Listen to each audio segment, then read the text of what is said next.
Thrombosis क्या होता है, यानी अगर मैं इसको आसान उर्दू में बताना चाहूँ तो मैं ये कह सकती हूँ कि खून का जम जाना या किसी रग में फंस जाना, ये एक ऐसा मसला है जो हमारी सेहत पर बहुत संगीन असरात डाल सकता है, स्पेशली अगर हम उन रगों की बात करें जो हमारे दिल, दिमाग या फेफड़ों में खून की रवानी को बरकरार रखती हैं। उसमें अगर ब्लॉकेज आ जाए तो क्या होता है। और इस अहम टॉपिक के ऊपर बात करने के लिए आज हमारे साथ स्टूडियो में डॉक्टर मुनीरा बुरहानी मौजूद है। She is consultant haematologist, oncologist and bone marrow transplant physician from doctor Ziauddin hospital. अस्सलाम वालेकुम doctor Munira. Thank you for having me. Thank you so much doctor Munira. आज बहुत अहम टॉपिक पे हम बात करेंगे। वैसे हमने काफ़ी डिटेल में और भी डिफरेंट टॉपिक पे आपके साथ डिस्कशन की है। मैं चाहूँगी थ्रोम्बोसिस, यकीनन लोग इस अल्फाज को शायद ना जानते हों, लेकिन ये ज़रूर जानते हैं कि रगों में खून का जम जाना क्या होता है। तो मैं चाहूँगी आसान लफ्ज़ों में अगर हम समझा सकें अपने सामीन को। Thank you. देखिए, वर्ल्ड थ्रोम्बोसिस डे सेलिब्रेट होता है हर साल 13 अक्टूबर को।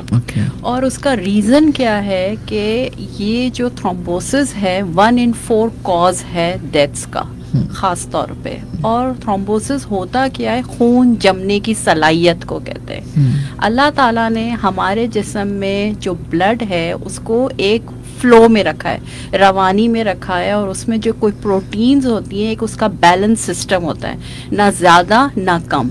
लेकिन अगर जब ये बैलेंस ख़राब हो जाता है और वो जो प्रोटीन्स हैं उसके अंदर कमी बेशी होना शुरू हो जाती है, तो हमारी जो शरियाने हैं, जो हमारी ब्लड वेसल्स हैं, चाहे वो आर्टरीज हो या वेन्स हो, उसमें खून जम जाता है।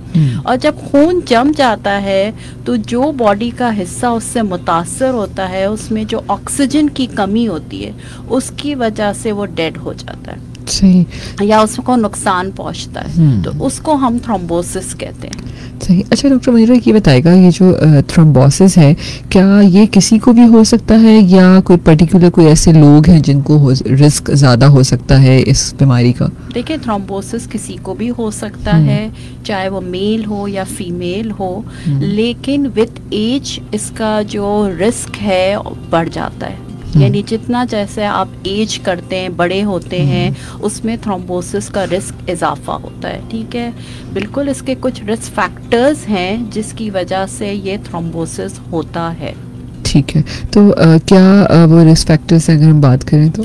देखिए, रिस्क फैक्टर्स, सबसे इम्पॉर्टेंट रिस्क फैक्टर्स ये है, एक तो मोटापा, ठीक है, अल्कोहलिज्म, ओबेसिटी, ठीक है, स्मोकिंग रिस्क फैक्टर है, फिर प्रोलॉन्ग इमोबिलाइजेशन यानी बैठे रहना, जैसे हम लॉन्ग फ्लाइट्स पे जाते हैं मोर देन 4 आवर्स की, जिसमें हम अपने पाँव को हिलाते हैं, झुलाते नहीं हैं, डिहाइड्रेशन, पानी की कमी, सर्जरीज के बाद जब हॉस्पिटलाइजेशन होते हैं वो बहुत इम्पॉर्टेंट कॉज है ब्लड क्लॉट फॉर्मेशन का।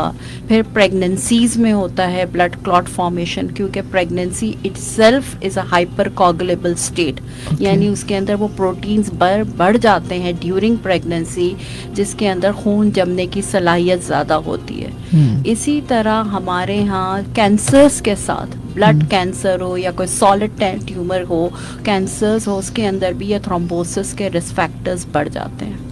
ओके, तो इसके हमें कैसे पता चलता है कि हमारी रगों में या जिस्म के किसी भी हिस्से में, क्योंकि ये ज़ाहिर है ब्लॉकेज तो कहीं रगें तो पूरे जिस्म में होती हैं, तो हमें कैसे फील होता है कि हमारे साथ ये मसला है?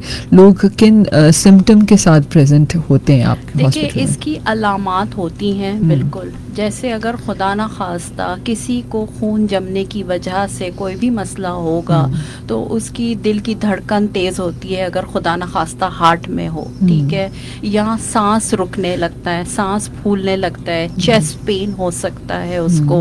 अगर खुदा ना खास्ता किसी को खून जमने की वजह से फालिज हो रहा है, ठीक है, तो आपको पता है स्पीच मुतासर हो जाती है, नज़र मुतासर हो जाती है, ठीक है, हाथ पाँव की जो सलाहियत है काम करने की वो मुतासर हो जाती है। इसी के अलावा पाँव में अगर किसी का खून जम गया है, जिसको हम डीप वेन थ्रोम्बोसिस कहते हैं या डीवीटी कहते हैं, तो उस जगह पे जो भी खून जहाँ पे भी जिस रग में भी जमा है वो एरिया में बहुत ज़्यादा दर्द होना, सूजन हो जाना, पेन होना, ठीक है, चलना फिरना मुश्किल हो जाना, उस जगह का रंग जो है लाल हो जाना, स्वेलिंग हो जाना, गर्माइश महसूस करना, ये सारे साइन एंड सिम्टम्स होते हैं इसकी बीमारी के। और ये खुदा ना खास्ता हमारे पाँव की रगों में भी हो सकते हैं, हमारी दिल की रगों में भी हो सकते हैं, हमारी सांस की नालियों में भी हो सकते हैं, हमारी दिमाग की उसके अंदर भी हो सकते हैं, ब्लड वेसल्स में भी। ओके यानी अगर हम ये कहें कि लाइफस्टाइल जो है वो बहुत अहमियत रखता है इस बीमारी में। बेसिक हमारा जो बैकबोन है हर बीमारी का, देखें उसका लिंक है हमारी लाइफस्टाइल से, हमारी डाइट से। जितना हमारा लाइफस्टाइल हेल्दी होगा, हमारी डाइट अच्छी होगी, हम ये तमाम बीमारियों से बच सकते हैं। ये बेसिक उसूल है। बिल्कुल बिल्कुल बिल्कुल आप सही कह रही हैं डॉक्टर मुनीरा, क्योंकि ज़िंदगी में तर्ज ज़िंदगी, बेहतरीन सेहतमंद तर्ज ज़िंदगी बहुत ही अहम है। बिल्कुल बहुत इम्पोर्टेंट, बहुत अहम है, क्योंकि लेकिन हम ये देखते हैं कि आजकल वैसे ज़िंदगी बहुत फास्ट हो चुकी है। मिनट मिनट में हमारे ज़िंदगी में कुछ ना कुछ हो रहा होता है, इतनी हलचल है कि सुबह से कब रात हो जाती है किसी को पता ही नहीं चलता और किसी का इंतजार नहीं करता। और फिर इस तेज़ रफ्तार वक्त के अंदर अपने लिए एक्सरसाइज का वक्त निकालना या हेल्दी खाना बहुत ही एक आजकल मैं समझती हूँ चैलेंज बन चुका है हर किसी के लिए। बिल्कुल आप सही कह रही हैं, क्योंकि हमारे ऊपर इतना सारा प्रेशर होता है, काम का प्रेशर होता है, सोशल प्रेशर्स होते हैं, अपनी फैमिली का प्रेशर होता है, हर चीज़ का प्रेशर होता है। लेकिन हमें चाहिए कि उसको एक बैलेंस तरीके से लेके चलें, क्योंकि जितना हमारी ज़िंदगी में एक मियाना रवि होगी जो हमें इस्लाम ने भी सिखाई है, उतना ज़्यादा हमारे लिए फ़ायदेमंद है। इसकी क्या डिफरेंट टाइप्स भी होती हैं? जी हाँ, बिल्कुल डिफरेंट टाइप्स होती हैं।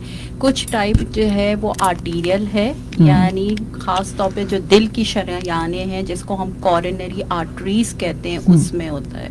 और कुछ जो होता है वेनस होता है, यानी जैसे पाँव की जो रगों में होता है जिसको हम डीप वेन थ्रोम्बोसिस कहते हैं। जब वहाँ क्लॉट जमता है तो उसको हम डीप वेन थ्रोम्बोसिस कहते हैं। और कभी कभी क्लॉट क्या होता है, वहाँ से निकल के हमारी शरियानों से निकल के ट्रैवल करता है, और ट्रैवल करके हमारी जो लंग्स की शरियानें होती हैं वहाँ आके बैठ जाता है। इसको हम पल्मोनरी एम्बोलिज्म कहते हैं। ठीक है, ये जानलेवा बीमारी है अगर सही से डायग्नोस ना हो जो बर वक्त। ठीक है, तो क्योंकि इसमें सांस जो है वो फूल बंद हो जाता है, सांस की नालियों में ये क्लॉट जो है जाके फंस जाता है, जिसकी वजह से सांस लेना मुश्किल हो जाता है। इसी वजह से आपने सुना होगा मरीज हमसे शिकायत करता है सांस नहीं आ रही है, सांस बंद हो गई है, हमारी बेचैनी है, सीने में दर्द है, हमें पता नहीं, समझ नहीं आ रहा। तो ये सारे अलामात होते हैं जिसके बेसिस के ऊपर फौरन जो है डॉक्टर से रुजू करना चाहिए, हॉस्पिटल जाना चाहिए इमरजेंसी में। बिल्कुल।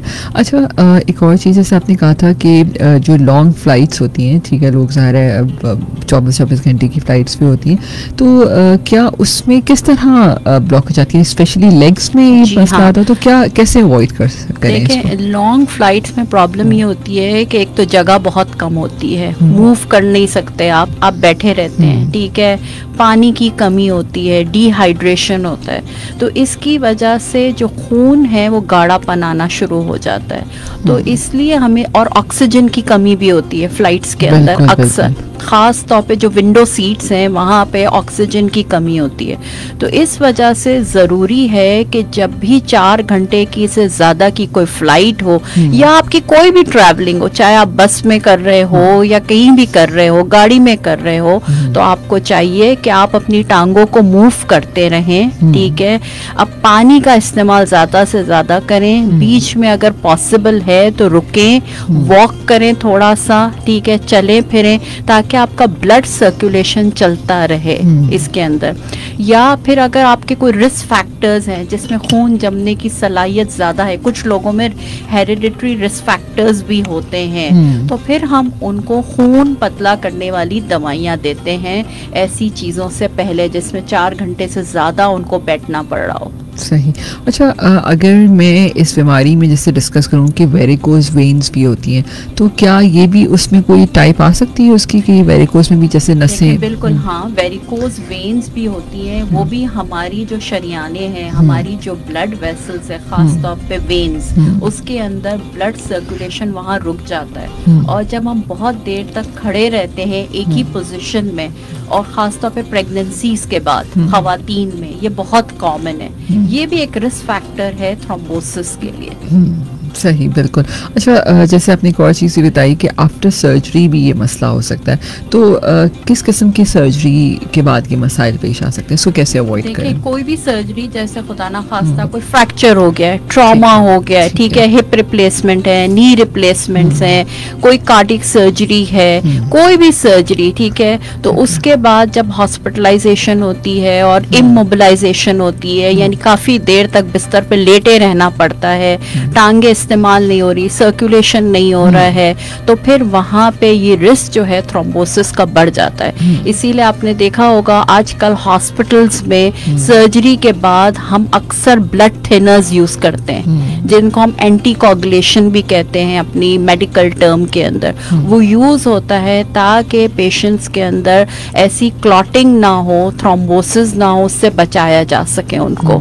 या फिर हम स्टॉकिंग्स यूज करते हैं पाँव के अंदर, ताकि जो है सर्कुलेशन होता रहे ब्लड का, वो रुके ना। बिल्कुल। और बहुत दफा ऐसा भी होता है कि नेक्स्ट डे ही पेशेंट को कोशिश करते हैं कि चला दिया जाए। बिल्कुल, इसीलिए क्योंकि देखें साइंस अब ये बता रहा है कि जितना सर्जरी के बाद आप चलना फिरना जल्दी शुरू करते हैं, इतना ज्यादा रिकवरी आपकी तेजी से होती है, जल्दी होती है। इसीलिए आप देखें सिजेरियन सेक्शंस के बाद खवातीन में पहले लोग 3-3, 4-4 दिन तक चलते नहीं थे, अब तो अगले दिन मरीज को कहा जाता है कि उठो बिस्तर से। सही बात है, ऐसा ही होता है। और फिर दूसरे दिन कहते हैं घर भी जा सकते हैं। बिल्कुल ऐसे ही है। मतलब साइंस ने देखे तरक्की की है, तो उसके एडवांटेजेस को हमें देखना चाहिए, उस पे उसको इस्तेमाल करना चाहिए। So true. और फिर डॉक्टर मुनीरा, मैं ये भी कहूँगी कि अब ज़ाहिर है सर्जरीज में इतनी एडवांसमेंट्स भी आ चुकी हैं। पहले जितने बड़े कट्स लगते थे, अब उतने कट्स भी बड़े नहीं लगते। अब तो लेप्रोस्कोपिक सर्जरीज बहुत हो रही हैं, क्योंकि उससे फायदा ये होता है रिकवरी बहुत आसान हो जाती है और कॉस्मेटिकली भी बहुत बेहतर होते हैं। ऑफ कोर्स, बिल्कुल आप सही कह रही हैं। और फिर पेन मैनेजमेंट आजकल इतना अमेजिंग है कि पहले तो लोगों को बहुत तकलीफ से गुजरना पड़ता था, अब पेन मैनेजमेंट की मेडिसिन इतनी अच्छी हैं बहुत ज़्यादा, और बहुत ज़्यादा इस फील्ड में तरक्की हुई है। तो अब जो है पेशेंट्स के लिए बड़ी आसानी हो गई है कि बहुत सारे ऑप्शंस अवेलेबल है। बिल्कुल आप सही कह रही हैं, क्योंकि जो असल सर्जरीज में खौफ यही होता है कि तकलीफ बहुत होगी, लेकिन अब ज़ाहिर है मैनेजमेंट भी बिल्कुल आसान है। अच्छा, एक और चीज़ बताइएगा कि जब हम बात करते हैं थ्रोम्बोसिस की, यकीनन ये लाइफ थ्रेटनिंग भी जैसे आपने कहा हो सकता है, तो कौन से जिस्म की ऐसी रगों में जिससे कुछ जैसे स्ट्रोक है या उसमें किस तरह ये लाइफ थ्रेटनिंग हो सकता है? देखिए, अगर खुदा ना खास्ता मैंने आपसे कहा कि सांस की नालियों में वो फंस जाए ब्लड क्लॉट, ठीक है, लंग्स में, ठीक है, जहाँ से हम सांस लेते हैं, तो उसको हम पल्मोनरी एम्बोलिज्म कहते हैं। अगर वो प्रॉपर तरीके से पिक नहीं हो रहा, इमरजेंसी में पेशेंट नहीं जा रहा, देर कर रहा है, तो सांस के बगैर तो जिंदगी नहीं है, ठीक है, तो जाहिर बात है वो लाइफ थ्रेटनिंग है। इसी तरह कार्डियक इश्यूज में, जैसे हार्ट अटैक्स में भी अक्सर आपने सुना होगा कि डॉक्टर कह रहा है कि यहाँ पे ब्लड क्लॉट फॉर्मेशन हो गई है, इस वजह से हार्ट अटैक हुआ है, ठीक है, तो ये भी एक रीजन है कॉज का, डेथ का, बहुत इंपॉर्टेंट कॉज है। इसी तरह दिमाग में अगर किसी को, जैसे हम फालिज कहते हैं, स्ट्रोक कहते हैं जिसको, वो दो तरह के होते हैं, या तो वो ब्लीडिंग की वजह से होते हैं या खून जमने की वजह से होते हैं। तो इस वजह से हम कह रहे हैं कि थ्रोम्बोसिस जो है अर्ली पिक करना, प्रॉपर तरीके से पिक करना और टाइमली मेडिकेशंस, उसकी ट्रीटमेंट बहुत ज़रूरी है, क्योंकि अगर आपने ये सब चीज़ें की तो ये प्रिवेंटेबल है और ट्रीटेबल है, वरना ये लाइफ थ्रेटनिंग हो जाता है। बिल्कुल। इस पे बात करें डॉक्टर मुनीरा, जैसे उनकी कॉल थी हमारे पास जुबैदा की, उनका कहना था कि बहुत से दफ़ा सुना जाता है कि जी ब्लड क्लॉट हो गया, कौन सी एक्सरसाइजेस करनी चाहिए, तो इस पे बताइएगा।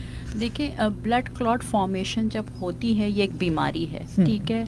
हम इसमें इनिशियली एक्सरसाइज नहीं बताते हैं, क्योंकि अगर खुदा ना खास्ता वो क्लॉट वहाँ से निकल कर कहीं खुदा ना खास्ता जैसे लंग्स के अंदर चला गया, लंग्स की शरियानें क्योंकि बहुत छोटी होती है, बारीक होती हैं, तो अगर वहाँ फंस जाता है तो सांस रुक सकता है, जिसको हम पल्मोनरी एम्बोलिज्म कहते हैं। ठीक है। तो एक्सरसाइजेस हम शुरू में नहीं करवाते, पेशेंट्स को नहीं रिकमेंड करते। पहले हम ब्लड थिनर्स या एंटीकोगुलेशन देते हैं पेशेंट्स को, ताकि वो जो क्लॉट है वो उसका साइज छोटा हो, दूसरा नए क्लॉट्स ना बने और वो क्लॉट वहाँ से ट्रैवल ना करे, लॉज ना करे। जब पेशेंट स्टेबल हो जाता है, ठीक है, तो उसके बाद हम जो है बाद में उनको फिजियोथेरेपी या एक्सरसाइजेस की बात करते हैं, ताकि पेशेंट के सर्कुलेशन को अच्छा किया जा सके, ठीक है, और हेल्दी लाइफस्टाइल को वो किया जा सके। बिल्कुल बिल्कुल।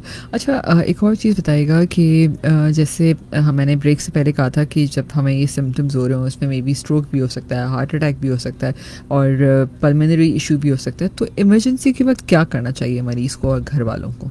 देखिए, अगर खुदा ना खास्ता कोई भी ऐसी अलामात, जैसे मैंने आपको बताया कि सांस रुक रहा है, खांसी बहुत ज़्यादा हो रही है, उसके अंदर खून आ रहा है, सांस की नालियों में बहुत ज़्यादा पेन हो रहा है, चेस्ट पेन जिसको हम कहते हैं, यहाँ कहीं दर्द हो रहा है, हाथों में, पाँव में बहुत ज़्यादा रंग ख़राब हो रहा है उस जगह का, वहाँ गर्माइश महसूस हो रही है, तो आपने फ़ौरन हॉस्पिटल जाना चाहिए, ठीक है। ऐसे हॉस्पिटल जहाँ पे इमेजिंग यानी एक्सरेस की, सीटी स्कैन्स की, अल्ट्रासाउंड की, डॉपलर की फैसिलिटीज़ मौजूद हो, ताकि फ़ौरन इमेजिंग हो सके उस चीज़ की, और इमेजिंग करके फिर उसके ब्लड टेस्ट हम करवाते हैं, जिसमें सीबीसी है, डी डाइमर है, कोगुलेशन के टेस्टिंग है, फिर उसके कुछ रिस्क फैक्टर्स को एसेस करने के लिए हम टेस्ट करवाते हैं, जिसमें फास्टिंग लिपिड प्रोफाइल है, यूरिया क्रेटिनिन है, एलएफटीज बेसिक टेस्ट है, ये सारे टेस्ट होते हैं। उसके बाद हम पेशेंट की डायग्नोसिस करके फौरन उसको एंटीकोगुलेशन पे की दवाइयों पे डाल देते हैं, जो इंजेक्टेबल भी अवेलेबल है और ओरल भी अवेलेबल है, दोनों सूरत में अवेलेबल है। पेशेंट के हिसाब से हर पेशेंट दूसरे पेशेंट से मुख्तलिफ होता है, बिल्कुल। तो अकॉर्डिंग टू पेशेंट हम जो पेशेंट के लिए सबसे बेहतर तरीका होता है वो इलाज फौरन शुरू करते हैं। थ्रोम्बोसिस को डायग्नोज कैसे करते हैं? देखें, जैसे मैंने अभी आपसे कहा कि डायग्नोसिस के लिए जब हमें सिम्टम्स देखते हैं, पेशेंट को एग्जामिन करते हैं, उसकी पल्स देख लिया, टेम्परेचर, उसकी जगह को देख लिया, ये सारी, फिर हम इमेजिंग करते हैं। इमेजिंग का मतलब ये होता है जैसे सीटी स्कैन करना है, अल्ट्रासाउंड करना है, डॉपलर करना है, ठीक है, फिर उसका दूसरे एमआरआई वगैरह की ज़रूरत पड़ती है, वो टेस्ट करवाते हैं हम, फिर ब्लड के टेस्ट करवाते हैं, जिससे हम कोगुलेशन चेक करते हैं कि उसका खून गाढ़ा है या पतला है। ये सारी टेस्ट जो है बर वक्त हम करवाते हैं और रिस्क फैक्टर की असेसमेंट करते हैं कि कौन से ऐसे रिस्क फैक्टर्स है जिसकी वजह से ये थ्रोम्बोसिस हो रहा है, और फिर हम उसके बाद डायग्नोस करने के बाद उसके जो है एंटीकोगुलेशन स्टार्ट करते हैं। ये जो थ्रोम्बोसिस होता है उसके रिस्क फैक्टर्स होते हैं, तो उसको हम प्रोवोक्ड कहते हैं, यानी कोई ना कोई वजह से ये हुआ है, खून जमा है। और बाज़ दफ़ा ऐसा भी होता है कि उस वक्त हमें कोई रिस्क फैक्टर्स नज़र नहीं आ रहे होते हैं, कोई आइडेंटिफाई नहीं होते हैं या कहीं पता नहीं चलता, उसको हम अनप्रोवोक्ड कहते हैं, जिसमें हम टाइप्स को डिवाइड करते हैं, प्रोवोक्ड और अनप्रोवोक्ड को। उसके बेसिस पे जब हम खून पतला करने वाली दवाइयाँ देते हैं तो फिर हमें उसका ड्यूरेशन तय करना होता है कि कब तक देनी है उस पेशेंट को।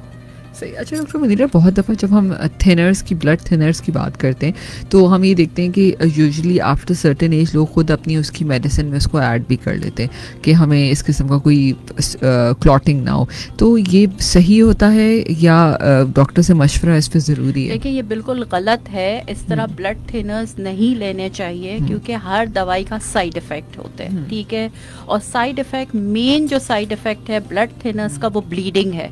और अगर खुदा ना खास्ता कोई जानलेवा ब्लीडिंग हो गई तो वो भी पेशेंट के लिए जानलेवा हो सकती है। इस वजह से इस तरह अनप्रिस्क्राइब्ड मेडिकेशंस नहीं लेनी चाहिए, ब्लड थिनर्स नहीं लेने चाहिए। जैसे हमारे यहाँ डिस्प्रीन, एस्प्रीन, एनसेड्स बहुत ज़्यादा लोग लेते हैं without prescription. This is wrong. बिल्कुल बिल्कुल आप सही कह रही हैं कि यूजुअली हम ये देखते हैं, ये प्रैक्टिस की जाती है। अच्छा, एक और चीज़ बताइए डॉक्टर मुनीरा कि हेरिडिटरी प्रॉब्लम भी हो सकता है कि आपकी? हो सकता है, हेरिडिटरी हो सकता है, लेकिन कोई भी डिजीज़ की कोई एक वजह नहीं होती है। मल्टीपल रिस्क फैक्टर्स होते हैं, जो उसमें इन्वायरमेंटल भी होता है, ठीक है, फिर हेरिडिटरी भी रिस्क फैक्टर्स होता है। तो ये मल्टीपल रिस्क फैक्टर्स होता है, not a single cause only.